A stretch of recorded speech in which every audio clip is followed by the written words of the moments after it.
Hello and welcome to the M.B.Om podcast, where you'll learn to master the business of yoga. M.B.Om is a proud part of the Wander Barn podcast network, and I'm your host, Amanda Kingsmith. I'm a 500-hour registered yoga teacher, a yoga business coach, and a total business geek. Here at M.B.Om, you'll learn everything you need to know to create a sustainable yoga business by learning from myself and guests from around the world about how they built their yoga businesses, and about how you too can become a successful yoga teacher, studio owner, and much more. All right, let's dive in. Hello, everyone, and welcome back to another episode of Mastering the Business of Yoga. I am super excited to be joining you today and diving into this episode of the show. Today on the podcast, I'm really thrilled to be joined by my dear friend, Nyk Danu. If this name is familiar to you because you've listened to other episodes of M.B.Om, then that probably is the case because Nyk has joined me on the podcast a number of times before to talk about all things yoga. We've talked about yoga therapy, we've talked about websites, and a number of other topics, and I'm really thrilled to have her back to be talking about niching today. But for those of you who aren't familiar with Nyk, she is a certified yoga therapist whose specialty is back pain and anxiety relief. She's also a Yin Yoga teacher trainer and yoga business mentor with a mission to help yoga teachers thrive and be of service while impacting their community. And like I said, today on the podcast, we're going to talk all about niching, and Nyk's approach to niching is a bit different than what you may have heard before, and even what I've talked about before, and the approach that other yoga teachers and business experts have talked about before on the podcast. And this is because Nyk approaches niching from the perspective of being heart-centered. So in this episode, Nyk shares with us why her approach to niching is unique, how we can approach niching from a heart-centered perspective. She leads us through a little exercise in how to do that. We talk about why it's important, how to actually apply this into your business, and much more. So I hope that you guys really enjoy this episode of the podcast. As always, it was a real pleasure to talk with Nyk, and I hope that you guys enjoy this episode of the show as much as I did. So without further ado, here she is. Welcome to the podcast again, Nyk. Really excited to have you here with me. Thank you. I feel like a frequent flyer now.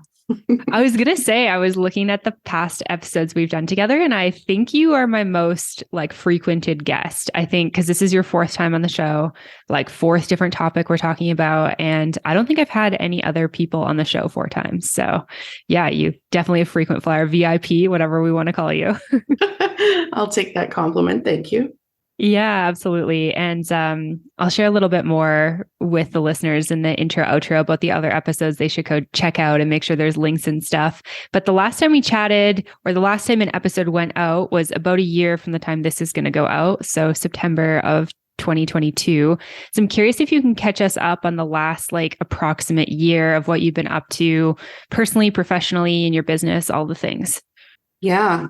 I feel like, I'm sure I'm not alone in this, that ever since COVID started, I've lost track of years. Isn't it still 2020 right now in this moment? So the last year, honestly, nothing super eventful. I've just been trying, I think like most probably yoga teachers, to reinvigorate and reboost their yoga business after these trying times that we've been through, and figuring out, how much is in person and how much is on Zoom and how am I going to do that? And I've started recently doing one of my classes as a hybrid class. And I think in future, I'll probably start to grow that. So I'll probably start to take the classes that are exclusively on Zoom and, find a space to rent and have some in-person and Zoom happening at the same time, because it's going better than I thought it would. And I just think, for me, it's the best way to work smarter, not harder. Sometimes I know as yoga teachers, I'm sure I'm not the only one. We just keep thinking, oh, I'll just add another class and then I'll add another class and but if all of those classes aren't full with a wait list, I'm like, no, we don't add another class. We figure out a new way. And so hybriding has been really cool, having the Zoom folks and the in-person folks at the same time. And the thing I was worried about with that is that I didn't want it to just be like the Zoom folks were second-class citizens. Do you know what I mean? And they were just there, because I do a check-in at the beginning of my classes where I just get everyone to say their name and how they're doing that day. And I really wanted to keep doing that. And so the hard part for me was figuring out, how do I do that with the Zoom people and the in-person people and have it feel as least disjointed as possible, and also not have one group feel like they're waiting for the other. And so I did it as a trial, for a few classes, and both the Zoomers and the in-person folks, the feedback was great. So I've been doing that, and it's been good. Yeah, I that's think awesome. that's probably the only really new thing. Yeah. Yeah. I'm actually curious if you can share with us like what you're doing to do that. Because I know I was working with a yoga studio based in Canmore, Alberta, prior to my maternity leave. I haven't been working with them since I had my baby, since I had my daughter.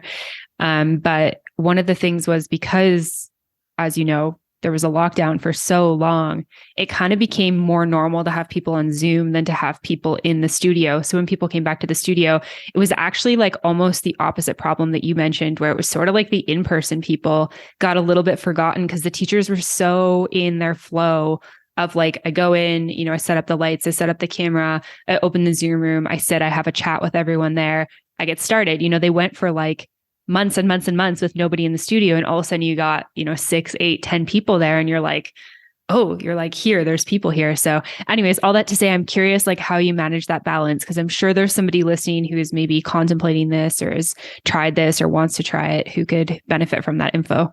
Yeah. A couple of things. One, it's a bit easier for me because the class that I started it with is a trauma-informed class. So I'm not moving around the room much in that class anyways, which is why I started with that one, because I thought I do the practice with the students. And if someone's not familiar with a trauma-informed approach, that's sort of one of the tenets, is that I'm not walking around the room, I'm not touching people.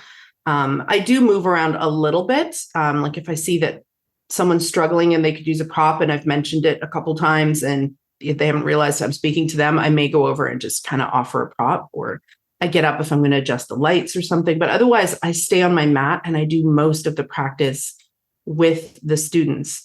So that is one thing that makes it easier. If I was a teacher teaching like a flow class where I had to move around, or let me correct that, I thought I had to move around and give hands-on adjustments, because we could debate whether or not that's actually necessary. Yeah, for sure. I know that people are used to it and some people like it, but it's probably not needed. So that would be one thing. If somebody does typically teach while they walk around the room, that would be a learning curve for them to feel like, let the Zoom people feel included. But the other way around, what I've done is I alternate. So I do a check-in or an opening circle at the beginning of my classes. And I did this before Zoom. So whether it's live or, on Zoom, it's same. Where I just go around and see how everybody's doing. Because my class plans are always adaptable. So if I have something planned and like everyone's anxious, well, I'm going to switch that up, or, so I do that already. Doing it with Zoom and then also trying to do it in person was the thing I was the most worried about, that it would feel disjointed, but I just alternate. So one week, for example, the Zoomers will do their hellos first, while the live folks just hang out. And then the next week I do the other. Sometimes I've done it by how much attendance there is. So, if like everybody shows up that is registered for the live class, in-person class, then, I may start with the smaller group and then continue on. But yeah, it's actually been pretty simple. And then I just put the computer in front of me so that if I do sit up and I'm looking around the room, I'm looking also at the people that are on the computer, because it's put them almost as if they're in a student's spot. So they get a good shot of me, but I also can, as I'm looking around the room and looking at faces and talking, I can glance again at my computer and see how everybody there is doing. So it's actually worked pretty well. I know a lot of teachers have had challenges with it, and the challenges that I hear typically are from people that want to move around the room and do adjustments. That's the biggest complaint that I've heard. But I think if the teachers were having trouble remembering to include the actual physically embodied people, maybe if you can set up your camera or whatever, like on a yoga mat, so that it's like the device becomes like a symbol of like one of the group, it might be helpful. Yeah, I guess that's probably the only tip that I have. I think most people had the opposite problem, that they ended up ignoring Zoom because of the people in person. Hey, yoga teachers, we're just taking a quick break from the podcast to talk about Offering Tree. Now, if you've been listening to the show over the last couple of months, the last couple of years, you've heard a lot about Offering Tree. I've shared with you a lot about the features, the pricing, the benefits, and today I want to talk about the education that they offer. And you might be wondering, like, what are you talking about, Amanda? This is a software company. But one of the things that I love about Offering Tree is that they are offering education for users. And this is not just how to do things on their platform. This is on-demand learning webinars. So Offering Tree does 1 to 2 webinars every single month with amazing yoga teachers, entrepreneurs, and coaches. Some of the people that they have had on the webinars recently are people that will be really familiar to you if you have listened to the podcast. Yoga teachers and business experts like Jules Mitchell, Ashley Hagen, Shannon Crow, Mado Hesselink, Meg Sanjamino, Rachel Scott, and more. Each expert covers a variety of topics that will help you with your yoga business and your teaching. So taking your teaching and your business to the next level. Things like building effective customer relationships, how to create an irresistible email incentive, how to clarify your offering, how to price your services, how to get started as a new yoga teacher, and so much more.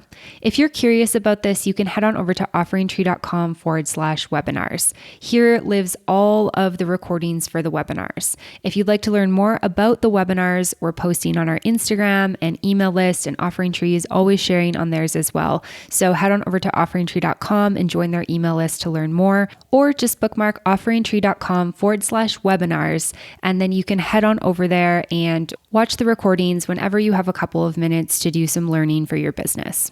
All right, now back to the episode. Yeah, which totally makes sense for sure. Yeah, I think that that's all super helpful. So thanks for that. I know we had one teacher at that studio when we were finally allowed to like go within 2 meters of people, which is just, whatever. She is somebody who likes to roam the room, and she asked a friend to come and like be on the mat the whole time and kind of do demos for her. So somebody who came to her classes, she just was like, can we do like, you can come practice for free if you'll be kind of like my demo person. So that's just another idea. If anyone's kind of like maybe like a stronger vinyasa flow teacher, power yoga, maybe if you're getting tired or your style is to walk around, any like adjustments, that's a fun idea too. Mm-hmm. I've done that with my partner when I've done teacher trainings for large groups, had him come and do the practice at the front of the room so that I can move around. Yeah, it's helpful for sure. Awesome. I'm trying to think if there's anything else that's come up. Oh, there was one thing that came up with hybrid is that I had to explain to one of the students, I think we all have one of these students that comes early and maybe doesn't connect with people a lot throughout their day and is, just kind of really chatty and likes to tell stories. And I love that. And I welcome that kind of community aspect.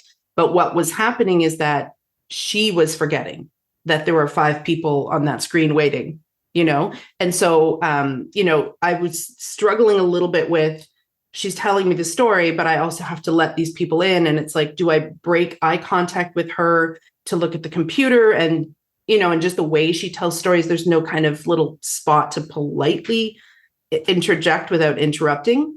So I just talked to her the next week when she came. I just said, hey, just so you know you can't see them because they're invisible to you, but there may be 5 to 8 to 10 people sitting in this computer that I also have to attend to. So I said, I love it when you come early and you share, but if my eyes leave, or if I have to pause you for a moment because I have to let people in the Zoom room, please don't be offended. And she was totally fine with it. But I thought I just should mention it because it felt very disconnected to me to be looking at her talking, listening to her story, and have, this computer sort of mentally nagging at me, people waiting, and not, there was this awkwardness of like, how do I put you on pause for a moment, So now that I'm glad I've talked you to her just about talked it, to her. yeah, that's she's great. totally fine. She just continues telling me the story if I look away and let people in, and yeah, it's fine.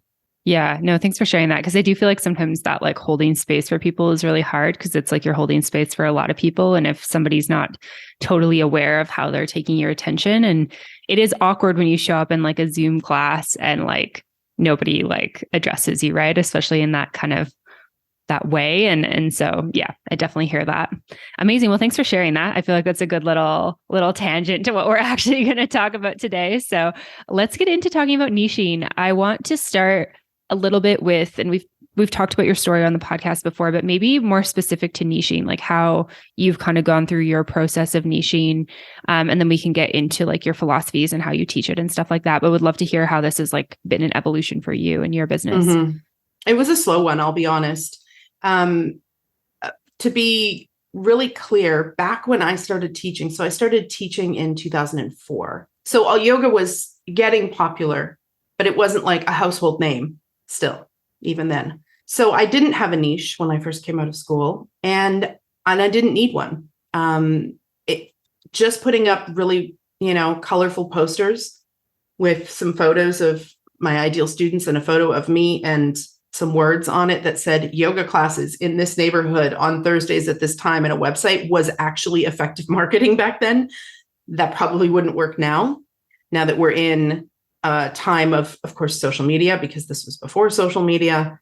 And also there's a lot more of us now. There's a lot more teachers than when I was teaching. So that's how I started. I just started kind of, what kind of yoga do I want to teach? And I like most new teachers, just started teaching and then was like, oh, don't like that. Ooh, love this. And just kind of went along my way that way. The first part of my niche. So before I get too in depth into this, I just want to say that niching is really misunderstood. And a lot of teachers think that the style of yoga you teach is your niche. That is not your niche. We'll get more into that in a moment. But I would say that there's three components that go into a niche. There's the who you help, and then there's the what you help them with. And then there's something like your point of view or your approach or the way that you as a teacher do things that also goes into your niche. So the first part of my niche kind of found me, actually.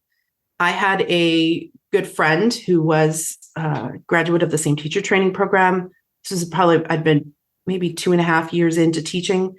And I had just been teaching kind of like, I don't even know if you could call them like aligned hatha flow, something like that. It was like a hybrid of techniques that I'd been teaching. And just general classes, like a beginner class, a level 2 class. That was kind of where I was at that point. And she was moving away and she had a back hair class at a gym. And she said, do you want to take over this back hair class? And despite the fact that I've had back pain on and off my whole life, mostly exacerbated by my previous career as a hairstylist. So despite the fact that I had some personal experience with it, and I had done mentorship in my first teacher training, 25 hours of that mentorship hours that we had to do, of the 100, I spent with a yoga therapist specifically on back hair. And her class, though, was people like coming in with a neck brace on. Like, it was serious stuff. And so this was the vision I had in my head of what a back hair class would be like. So when my friend offered this to me, I was like, oh, hell no. No, that's like too much responsibility. I don't want to do that. I just want to like do my, general classes. And when I told her why, she said, oh, it's not like that at all. They're already going to a gym. This is like people that they've had bulging discs, but they're going to the gym now. They're doing good. They're on the mend. They're getting physical. They're, it's maintenance. It's for the desk jockeys that are like tight and sore all the time. And then when I found that out, I was like, oh, okay. So I checked out a couple of her classes, attended them. And then when she moved away, I took that class over and loved teaching it. It was a real interesting challenge for me to start to teach yoga with that kind of a theme, because it changes your sequencing. It's no longer about like, oh, let's do this warrior flow. It's like, oh no, this is about back hair. So what's the most important things about in this hour that I had at this lunch hour class to get in for their backs and for their necks? And so it was a really good challenge. I enjoyed it. And then that class was going to end because the gym couldn't renew their lease. And it was kind of going to just fade away. And I was like, okay, well, that was fun. Guess I need to find another Monday lunch hour class. And the students really were the ones that were like, no, what about our class? Like, we need to keep going. And so I ended up finding a church and rented a space and ran that back hair class. And then that one filled with the wait list. And lo and behold, I added another one and that one filled with the wait list. And before you knew it, couple of years later, I was teaching like 4 or 5 back hair classes a week. So it really kind of found me. I don't know, the universe, we want to say that, divine intervention. I don't know. I don't know why this landed in my lap. Had I been paying attention to my own body and the benefits that yoga had brought me from the beginning, like if I had sat with a journal and said, like, what are my biggest personal benefits with yoga, I would have stumbled across this, but I wasn't in the headspace to do that because niching wasn't even a thing that was being talked about in yoga back then. Yeah. So that's how it started. So that was what I help people with. So it was like one part of the equation. And then many, many years later, I was at the point where I was teaching full classes with a wait list. They were all self-run, which is like the yoga teacher's dream. And I was trying to figure out, so I have what I help them with. I help them with back pain. I was trying to figure out who they were. And because I was trying to niche after having built, I was really struggling with who are these people? Because another thing that people assume a niche is a demographic, like women between this age and this age, or, this stage of life. And that can inform your niche, but it's not 100% your niche. And so I would look out at these students of mine and be like, while they were in Shavasana, I'd be scratching my head. What do you have in common with you and you and you? Like they were different ages, different genders, different tax brackets. Some of the commonality was they lived in the same neighborhood, but then as my classes grew, that even became no longer common because they'd refer it to their sister or their friend, and before you know it, it was like people were driving into the classes. So I really struggled for a good couple of years with trying to figure out, what do these people have in common? And then one day I was taking a summer break, so I was running away to go do some more training with Paul Grilly. So I was going to take the summer off, and somebody came up and said, can you recommend, I'm going to date myself here, a DVD that I could practice with? A DVD what? While you're on break. And I pulled out a few of the ones that, were well known. I was like, oh, this one or this one. And he's like, yeah, I tried that last time you had a break, but I don't know. They don't teach like you do. And for some reason, normally I would have just been like, okay, whatever, and not. But because I'd been being so curious about like, who are these people? Why are they all here? I inquired further and said, what do you mean like I do? And he said, well, I mean, those classes are for flexible people. Those classes are for like yoga people. They don't show you how to use blocks. They don't show you how to do a pose if your body can't do that pose, And so basically what he explained to me was that my people were not yoga people. My people were not flexible. My people were not fit. They weren't interested in doing fancy poses. They weren't even going to a yoga studio. I was renting spaces at like churches and community halls. And then I was like, aha, okay, this is the commonality. And so originally then it was like, okay, how do I put a name on this group of, folks? And my first incarnation was Yoga for the Rest of Us. But I found that even that wasn't clear enough. Because then the third evolution of finding my niche, like I said, this happened over the course of, over 15 years. The third evolution was I realized, okay, now I know who I'm teaching. I know what I'm helping them with. I understand clearly what it is that they're getting from not only the practice they do with me, but what makes me unique as a teacher. That was becoming clear. And my classes were all full with a wait list. And I'm a fierce introvert. And so basically my teaching time is my extroverting time. And what I realized at one point is that I was spending all my social time, not that it was very social, but all my extroverting time with folks that if I wasn't teaching them, I probably wouldn't spend time with. And that probably doesn't seem like an issue when you're new and you're building classes, but it started to feel like an issue for me, that there was some of them, definitely, we had this sort of commonality, but that there was something missing. And that if I was spending a whole bunch of time teaching folks, and that was basically all the time I was spending with other people, that I might kind of like them to be more kindred spirits. And I think this only comes later in life when had I not already had classes that were full with a wait list, I wouldn't have come to this because I would have been just trying to fill the classes. So at a point I needed to refine it even further. And so I refined it to what I have now, which is I teach yoga misfits. So people that don't feel like yoga people, They're definitely not the types that are going to feel comfortable going to a yoga studio, although some of them do come to studios through me. They find me and my website, and then they get brave enough to come to a studio class.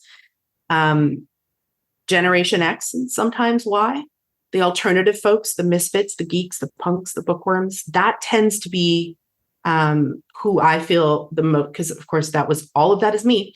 So that's who I feel the most connected with when I'm teaching, is those people that essentially were me before I found yoga. And so that's when I honed it even more. I went from the rest of us to misfits. And then I even had to define misfits on my web copy really clearly, because I was still getting all kinds of folks showing up to my class where I was like, you're not what I meant by misfit. Like, they were lovely people, but I was just like, how did you see my website and think that's me? And so I realized that I needed to be even clearer. So that's when I spelled it out, literally, like I just did, alternative folks, et cetera, et cetera. Now, that being said, I still get people that only tick one or two of those boxes in my class, but they clearly identify with being a misfit. And that's kind of my starting point. So now I say my niche is, this is who I work with. I work with these yoga misfits, and I help these yoga misfits with their back pain. And then recently, over COVID times, I added anxiety as well, which is something I've also struggled with like my whole life since birth, but didn't know it until I moved to Victoria. And while I was in my yoga therapy training, it became very clear to me in the back of my head that I was going to start to specialize in this anxiety business. But at the time, it was too soon for me. I was still too much in the throes of my own active anxiety. And so I needed to kind of just plant that seed for the future. And then when COVID hit, I was like, okay, this is it. This is the time, because we have our normally anxious folks, and now we have everybody else who's also anxious. And so I started also adding in anxiety, but I wouldn't recommend starting with two things in that way. Ready to supercharge your career and business success? Coach Pals is the ultimate networking platform tailored exclusively for wellness professionals like yourself. Coach Pals focuses on empowering connections that truly transform your path. Whether you're a dedicated yoga teacher or an ambitious yoga business owner, they've got you covered with innovative features designed just for you. Let's talk about Coach Pals' professional profiles. They're not your typical resumes. They're dynamic showcases of your expertise, experience, and skills, enriched with your wellness passion, journey, and community impact. With testimonials and skill endorsements, your profile becomes a magnetic hub for partners and clients. Imagine having a central space that unites your professional identity, opening doors to limitless opportunities thanks to the power of effective networking. From dream job openings to fruitful partnerships and supportive communities, Coach Pals truly has it all. Use code M.B.O.M, that's M.B.O.M, to enjoy your first month free when subscribing to a professional monthly plan. Learn more about Coach Pals Pro membership benefits at coachpals.com/memberships. Once again, use code M.B.O.M when you're signing up to get your first month free. All right, now back to the episode. Yeah, for sure. Yeah, thank you for all that. That's so helpful to have the context as we dive in a little bit more. And I feel like one takeaway I'm kind of taking from that is that, one, niching can take time, and two, we can also pivot with our niche. We might start teaching something and then realize okay, maybe I want to teach different people, or I want to teach something different. So I feel like that's two kind of little takeaways right off the bat for people who are maybe a bit intimidated with niching. But let's talk a little bit about yoga teachers struggling with this, because I feel like this has been, from our conversations, this has been something that you've experienced with yoga teachers you work with. It's definitely something I've experienced with yoga teachers I work with. I feel like whenever I teach anything on niching, people immediately go, but, I don't want to give up my Thursday evening class where I just teach all levels flow. And I'm like, you don't have to give up that class just because you have a niche. If you want to teach that, you can. And so I'd love to just hear, when you're working with teachers, what do you feel like the biggest kind of struggles or roadblocks that they're experiencing are when it comes to niching? Well, first, I just want to call a spade a spade. In my opinion, niching is the hardest thing you will ever do in your business. That's just my opinion. And from what I've witnessed working with people, it's so difficult to, and this is why I'll share some brainstorming questions, some heartfelt prompts with you so that people can kind of start to dive into this. It is so difficult, and it's so worth it, because all of the questions that I hear from teachers and things they struggle with in their business get answered when you know who you serve and what you help them with. Like, what content should I make? Who do you serve? What do you help them with? What should I post on social media? If you know who you serve and you know what they need help with, it just clears up everything else.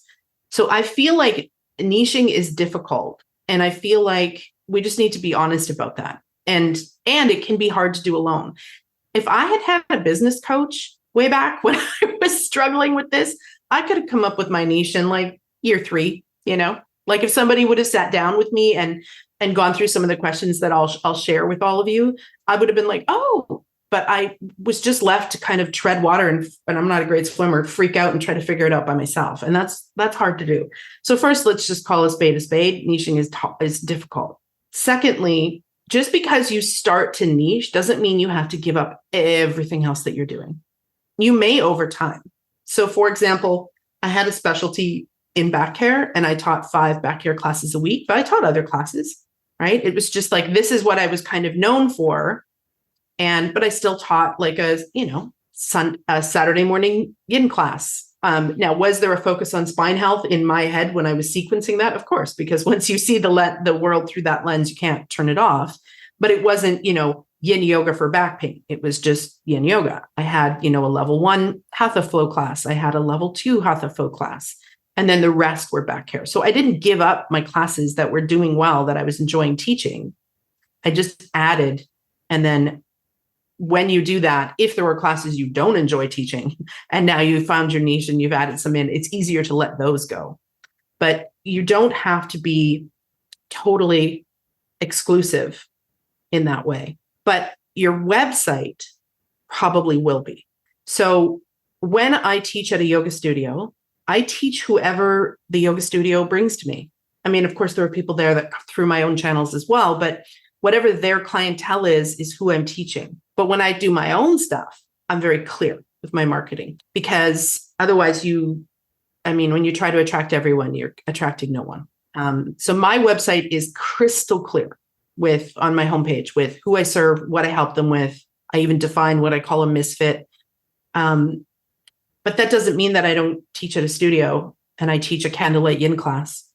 Now, do I incorporate back health and anxiety in that yin class? Yes, I do. Because like I said, once I see the world through that lens, I can't take it off, but it's not themed as that. And so that can start to happen. Everybody totally. That's a public class. It's not called Candlelight Yin for Misfits. I teach it for the studio. So I attract misfits, and some of my misfits that have been on my website and seen that I teach there will come, but I'm teaching the general population or their general community. So there's a way to be explicit without being exclusive. So when I say misfits, as I mentioned, I even am so specific, I say Generation X and sometimes Y. I still have the odd boomer come to my class, right? It's not like there's someone at the door IDing people saying, you shall not pass because you are not Gen X and Y. They still come, but it's very clear for kind of weeding out anyone who wouldn't like my class anyway, because that's the thing. And I think that's the thing that most yoga teachers don't realize, is that whether you're intentional about it or not, you're already excluding people just because of who you are and the way that you teach. Some people are going to love your class. Some people are going to be neutral, and some people are going to be like, nope, that was not for me. The difference is when you start there are how many yoga teachers? Let them move into a class that is like right for them. So there's room for the people that will really love your class in your class. So when we niche, though, we're just being intentional about it. We're just saying, hey, here's who I'm really passionate about serving, and here's what I help them with. So first of all, just acknowledging that, yes, niching is very hard. It is, in my opinion, if you think about building a house, there's the concrete foundation. To me, that's your niche.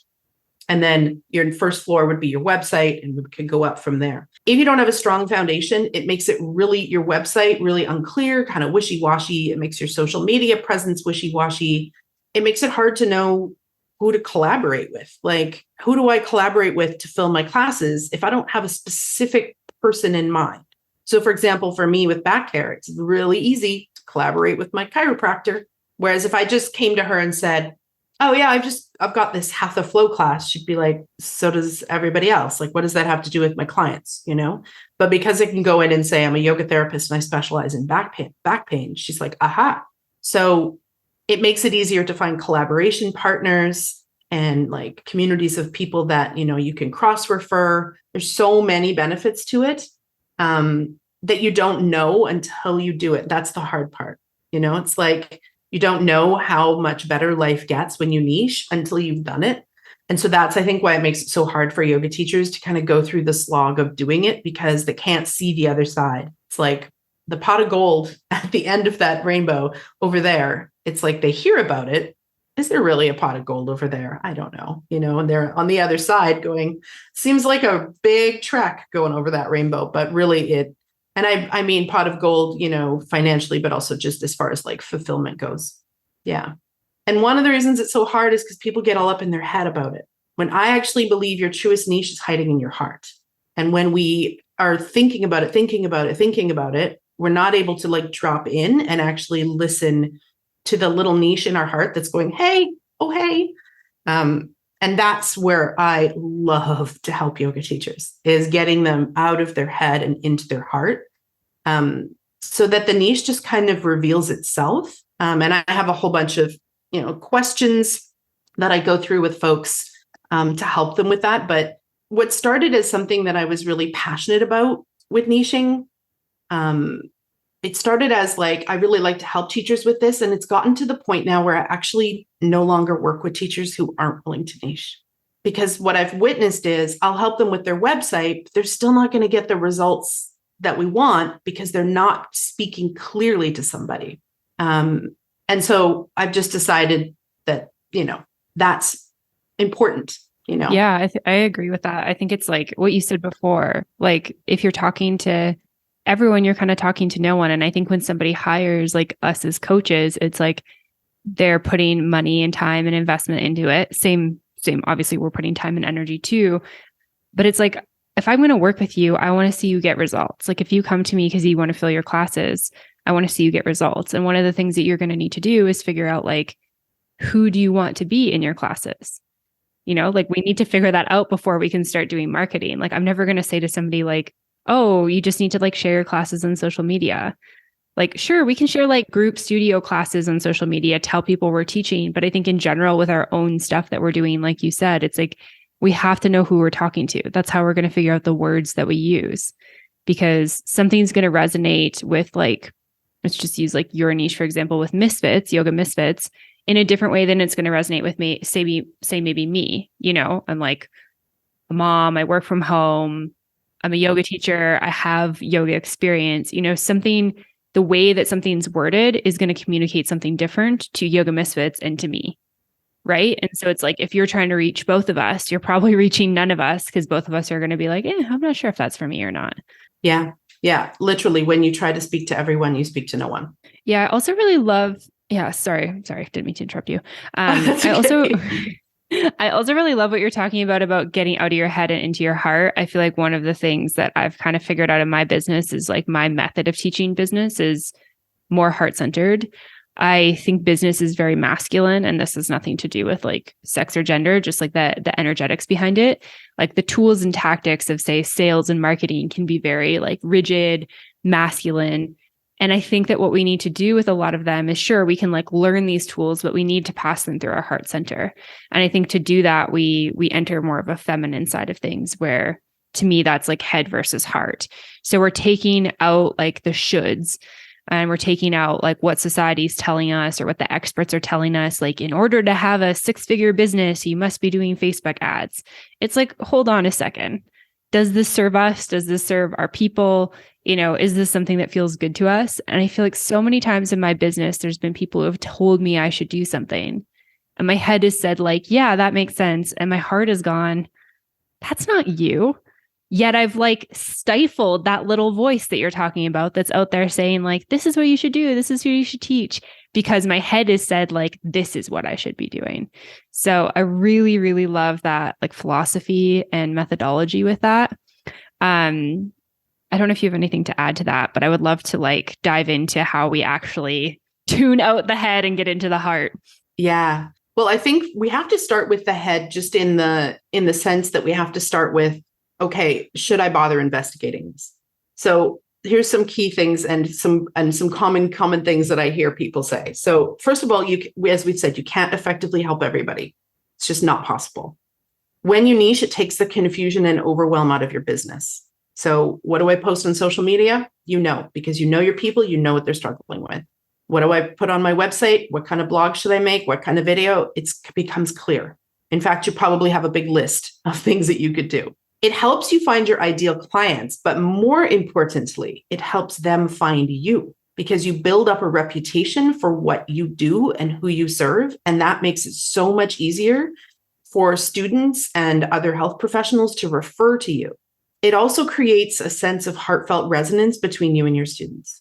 I can't count how many times I've had a student show up to my class or register for a series and say, I read your homepage and it's like you were in my brain.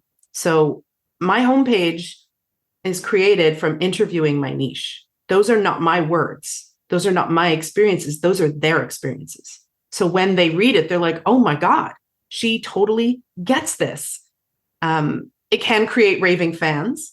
It helps to fill your classes, workshops, and retreats. And it helps you to have a true impact on your community. It also helps you figure out how to specialize and what kind of expertise you want to focus your studies in. Most yoga teachers love to do more study. And there's so many endless options out there. But when you have a niche, it's like, okay, right. This is where I want to focus my continuing ed. And it helps you stand out in a saturated market. So those are all the reasons why.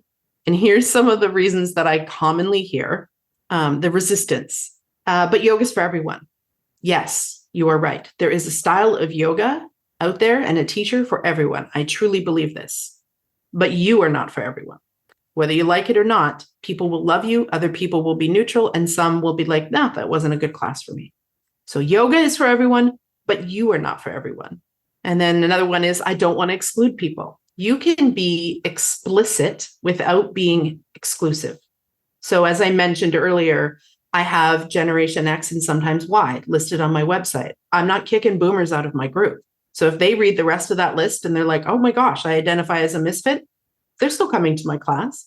I'd like to niche, but I'm so overwhelmed and I don't know how to choose. And this is really where I love to work with people, because it really can be daunting to be like, the world is my oyster out there. How do I even begin? And I think I mentioned just a moment ago that I now no longer work with teachers who aren't willing to niche. What I ended up doing was taking my niching workshop that I've taught and taking the recording and actually turning that into my freebie. When I realized that I no longer want to work with teachers who aren't willing to niche, I was like, okay, well, I need to make sure that before they reach out and book a call, that they've already got this information. Yeah, it's kind of like a barrier to entry a little bit. Like if they're like, I don't want to sign up for this, then maybe they won't take it a step further to work with you. And that's because I've worked with so many people in the past where their niche was wishy-washy and they weren't really willing to kind of dig deep and hone it. And the results were then mediocre, which is what you can expect if you're working on your business, but you're still not sure who you're talking to. So when you niche, it creates a sense of heartfelt resonance. So when your students read your website and social media, they feel seen and understood and like they belong. They know they're in the right spot. It creates raving fans. It builds community, increases your referrals.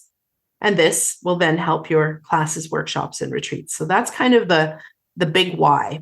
And then some questions. I'll give a few. I won't give you all of the questions because they can get them in the video if they want later, but I'll give you some of them.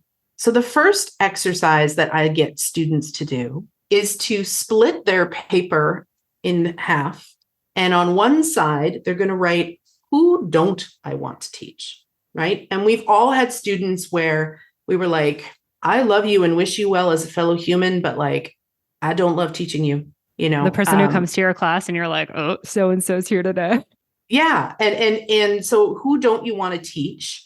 And also below that, like write down why. So like, are they always late? Do they talk through the whole class? Are they always, I don't know. I can't think of other things that are. I feel like one thing that comes up for me, and I really do believe that people should just like do the practice that they want, but people who like are constantly doing something different than what I'm cueing, to the point where I'm kind of like, why did you come to my class? Like, did you just want to practice with other people? Like, it's like, I have people in Warrior 2 and they're in headstand. And I'm like, we're not even doing headstand in this class. Like, I don't know what you're doing back there, my friend. There's a big difference between somebody modifying the practice because of where their energy level is at that day, or they're modifying for injuries, and just doing a completely different practice on their own, but in a group setting. Totally. And there are group settings for that, like there's people who host like open practice sessions where you can literally do what you want. I haven't had this very often, and I don't teach full time either. And I'm not teaching right now, but I've just had it like a couple of times, and I would never ask them to leave or anything. Like, it's fine. I do feel like it's a bit disruptive though. It's, it's not the difference between, like you said, like, hey, we're in downward dog for 5 breaths. If you're feeling like you want to go into child's pose, go ahead. Or we're in a forward fold. If headstands in your practice, go ahead and go there. It's not the same as that, to just be like in the corner, like doing your own thing while the teacher. Or like, pigeon doesn't work for you because you have a knee injury. Feel free to flip on your back to do this. Totally. That's different than I'm all about that. Like, if you need to modify your practice, like, I welcome, pregnant ladies into my class, can modify for that, all that type of stuff. It's like, I don't kind of understand why you would come if you didn't want to do like anything that I'm guiding you through. I had one actually that used to do that at a studio I taught at, and she was a teacher. Okay. So I think she was just using the room as a practice time. And so I just addressed it. And I actually just asked her to, because she would be in the middle of the room. So I just asked her to move to the back if she wasn't going to do the practice that I was leading at all. If she was totally going to just have her own party, like, just be in the back corner so that you're not distracting and confusing the other students. Because some students look around the room. If you say something and they're not sure they understood, they'll look to the person next to them. And if somebody next to them is doing like a completely different practice altogether, it can be confusing. It can be confusing for sure. Yeah. And so I just mentioned that's an example of like the don't list. Yeah. Confusing and distracting. Can you do it in the back? Yeah. So, and we might all have a different don't list. Totally. Like, somebody might be listening to this being like, I love that and welcome that. And if that's you, like, that's cool. Totally. Here's one for me. And it seems like a small thing, especially in certain yoga communities. I don't like it when dudes practice without their shirts. I'm like, keep your shirt on. If we all got to wear, if I have to wear a shirt, you got to wear a shirt. Like, that's just a me thing. And there's so many styles of yoga where like, it's super common for guys to just like whip their shirt off, So we're not judging which is right or wrong. We're just saying, like, what are your preferences? Who, if you didn't have to teach, who do you not want to teach? So write that list down first and be specific. And then on the other side of the page, write down the quality that is the opposite of that. So I'll use one of my examples. I hate teaching folks that are always late.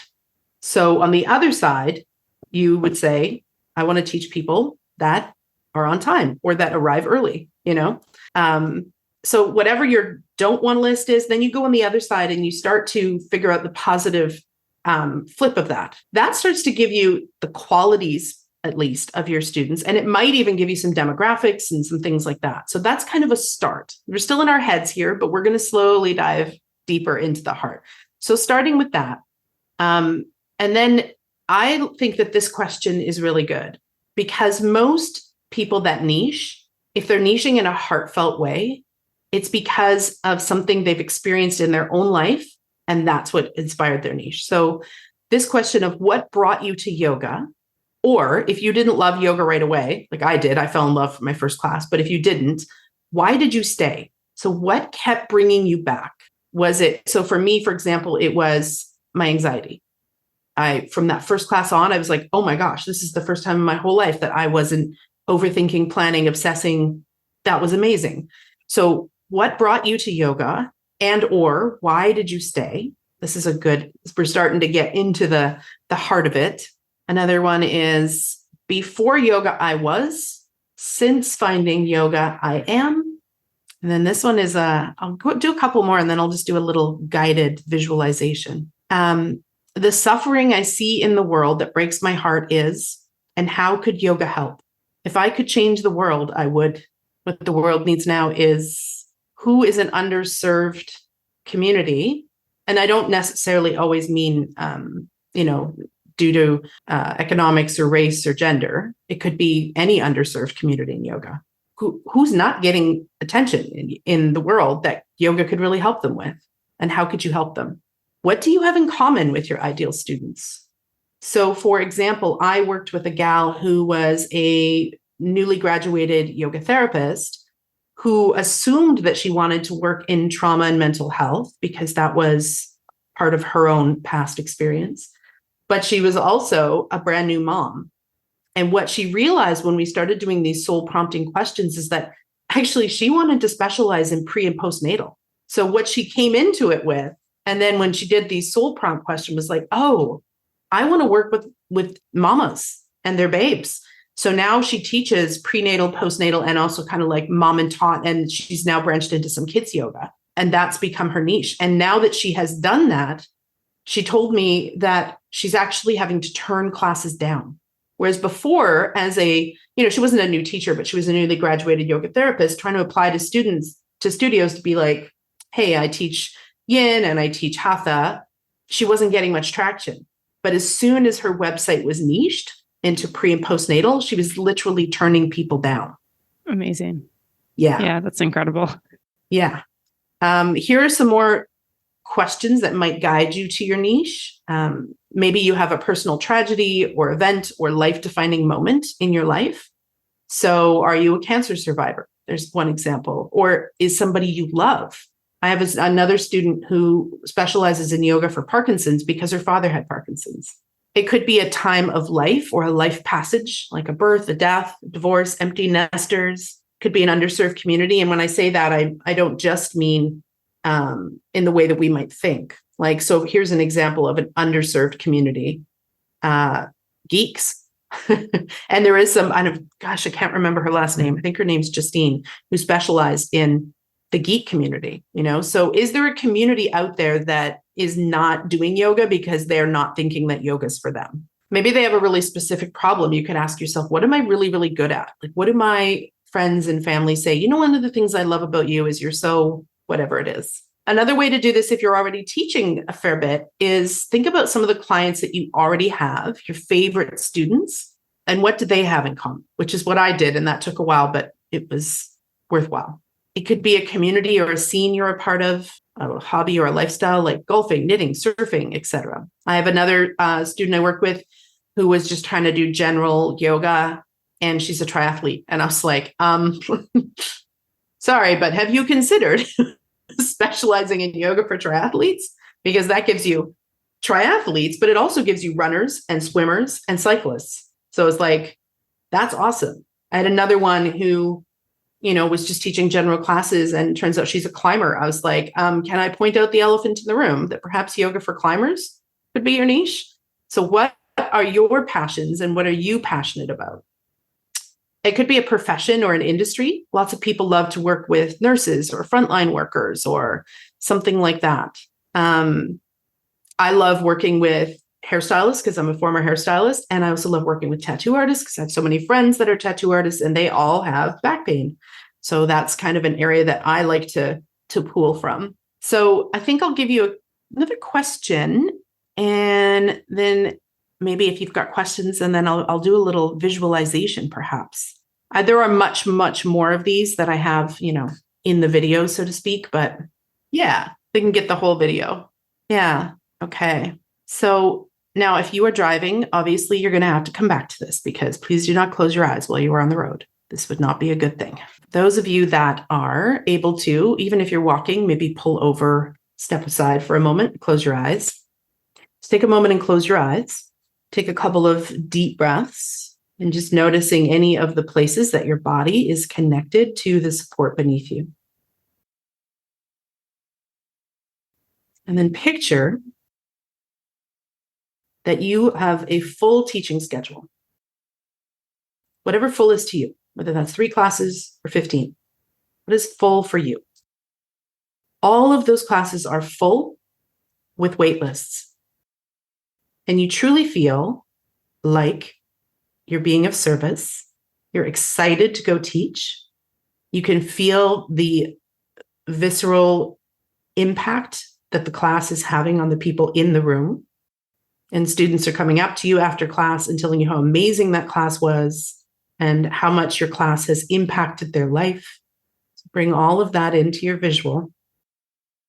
You're teaching your dream career, basically. All full classes, all waitlist, making an impact. You're affecting people's lives. I'm sitting with that for a moment. And now imagine yourself at the front of one of these rooms. Everyone is in Shavasana. You're sitting for a few moments with your eyes closed, your heart feeling full. And now imagine opening your eyes. Who's in front of you?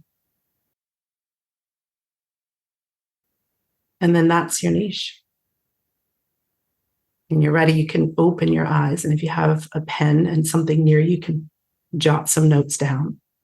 So sometimes I feel like, well, I know from my own experience, but also working with students, we get so up in our head about niching that we don't drop into our body, into our heart. So hopefully that visual helped to be able to be like, that. I was surprised when I did it the first time. I was like, oh, that's how I came up with Misfits. Because I was already in the position of full classes, wait list, couldn't teach any more classes, like, you know, the yoga teacher dream. And yet there was something missing. And when I did that activity, it was like, oh, that's what's missing. Yeah. Yeah. Yeah. I love that. Thank you so much for sharing that with us, Nyk. That was really beautiful. And all of this, you've been so gracious with your knowledge and your information. So I just want to give you a big thank you for that. And I'm curious, can you share with listeners where they can go to get that video? Yeah. So if you go to nykdanu.com, so my name, /teachers, then there'll be 2 buttons there. One that says Yin Yoga teacher training, one that says business mentorship. If you click business mentorship, you can't miss it. There's a big picture of me at the top. There's a button there. If you scroll down and read the whole page, there's another button at the bottom. So yeah, you can just click on that and you'll get the video. The video is essentially a recording of the workshop that I have done over the years with teachers. So it'll at least get you started. And it'll get your journal out, pause the video as you need. Sometimes people go through it 2 or 3 times. Keep the journal close to you, because when you're done, you'll be going out for a walk and be like, oh, wait, this. And because it really kind of starts to just stoke that little heartfelt message that's in there that's trying to come out. And then when you've done it a few times and you've got some ideas, of course, if you need support, that's where I come in. Yeah. Yeah. And how do people work with you if they want that support or they want that coaching, or maybe there's they a just contact form on my website. Yeah. They can just reach out that way. Yeah. Okay. Perfect. Amazing. Well, thank you for all of this. Thank you for coming back on the show and sharing this with me. I feel so aligned with pretty much everything you talk about, which is really amazing, and just feel really grateful that you were willing to be here and to share all this knowledge with myself and listeners. Yeah. Thanks for having me back. I really appreciate it. Absolutely. All right, friends, I hope that you enjoyed that episode of the show. Make sure you go connect with Nyk, follow along with her, check her out, check out all the various programs that she's got going on. She's got a lot of cool stuff on the go. And as always, a big thank you to the sponsors for this episode of the show, Offering Tree and Coach Pals. Make sure you guys go check them out, give them some love, see how they can help you and serve you in your business. And of course, a big thank you to you for being here. Thanks for listening. Thanks for supporting the show. Thanks for sharing with your other yoga teacher friends and all that good stuff. I truly couldn't do it without you. All right, that's all from me. I hope everyone has a good week, and we'll see you next Monday. Bye for now. Thank you so much for tuning in for this episode of the podcast. To find links, notes, resources, and everything mentioned in today and all episodes of the show, you can head on over to M.B.Om.yoga.com. You can find the podcast and myself on Facebook and social media at Mastering the Business of Yoga. And I would love for you to join the private Facebook community, Yoga Business Badasses. If you have any questions, comments, or feedback, please make sure you reach out to me at info@mbomyoga.com. And last of all, if you enjoyed this episode of the show, please make sure you hit subscribe and leave a review for the podcast. It would mean the world. Thanks so much for listening, and I'll see you next week. Namaste.